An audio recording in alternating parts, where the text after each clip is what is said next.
Hi, kumusta na ulit ang lahat? Ngayon I'm going to make Alaskan burger patty. So, meron akong isang lata ng pink salmon. Walang commercial to, I hope. Okay, and then I have like 3 eggs. Actually, ang sabi egg whites, pero ako isasama ko na rin ang pula dahil mas masarap, mas masustansya. So, up to you kung anong gusto nyo. And then, actually, they prefer red onion, pero I don't have that. So, kahit anong onion, pwede na rin. And then, I have my mustard. Okay. Dijon mustard. And then, I have lime. Mas maganda sana ang fresh, no? Kaya lang, wala din eh. Yan lang nandito sa pantry ko. And of course, your container, syempre, kuchili, tsaka sangkalan. And then, your bread, kasi gagawa tayo ng breadcrumbs, no? Ngayon, these are optionals. I have my black pepper, my salt, my cayenne, para medyo, ayan, pepper, cayenne, and salt, at parsley flakes. Optional na yan, nasa inyo na yan kung gusto nyo dagdag yan, at saka a little bit of spiciness. Ayan, nandiyan naman yung cayenne natin.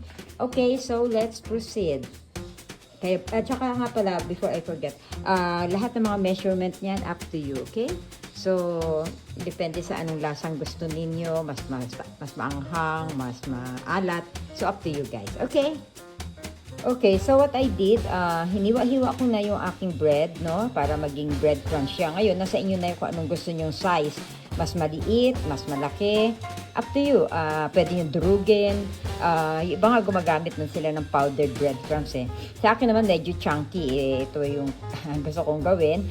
So, naghiwa na rin ako ng onion. Yung pinakita kong onion kanina, kalahati lang hinalo ko kasi baka masyadong overpowering yung lasa ng onion.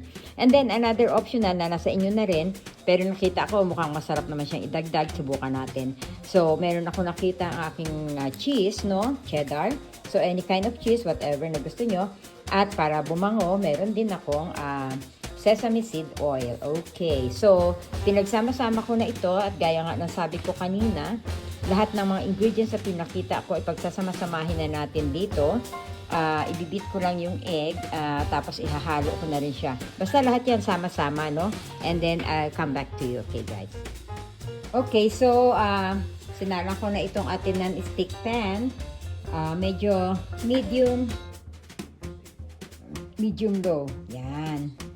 Para ilalagay na natin, ito, kalimutan kong banggitin, extra virgin oil, tsaka optional na rin ang kikuman. Ano? Tapos nagdagdag ako ng 2 pang itlog at dinagdagan ko pa na 1 packet ng mustard. Sabi ko nga sa inyo, measurement, depende sa inyo. Pero para mas maging maganda din at mas marami yung gawa ko. Okay, so ilalagay ko ngayon itong oil dito at papainitin ko, and then isusukat ko siya nitong aking ladle. Tapos ipipitik ko siya, I'll show you later. And then isusute ko siya o deep fry. Not really deep fry. Ipa-fry ko lang siya hanggang maging brown ang both sides niya. Now you can grill this as well. So depende sa inyo kung ano mas gusto niyo. Okay? Okay, so nagsukat lang ako dito sa aking ladle, and then nilagay ko na sila dito sa aking non-stick pan, and then I press it a little para magmukhang burger patty, no? So mga ilang minuto, siguro let's say mga 2 to 3 minutes, tapos pagka golden brown na siya, then I'll turn it, okay? Medyo itaas ko lang ng konti ang apoy. Huwag na masyadong mataas. So, low medium, okay? Para kasi masunog eh. Para slow lang yung pag-cook niya, pati maluto, pati ang loob.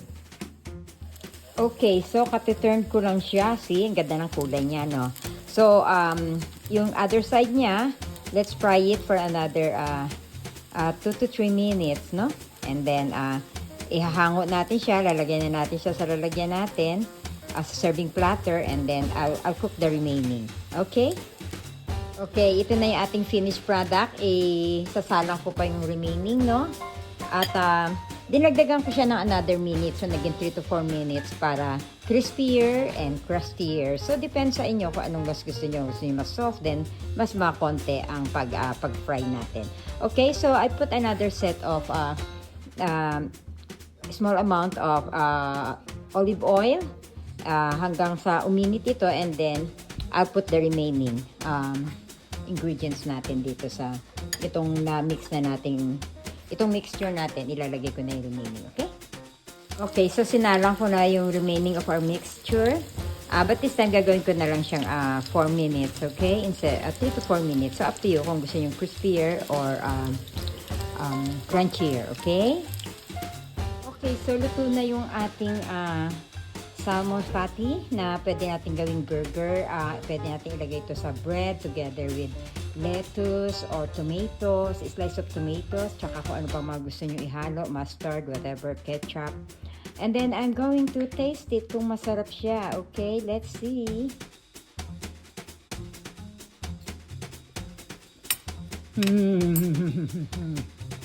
My goodness, ang sarap.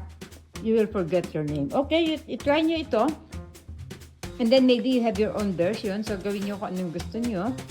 But this is a winner, okay? So, until the next video, I'll see you guys. Bye-bye. And I hope you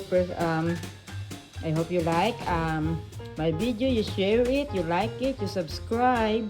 Thanks for watching. Bye-bye.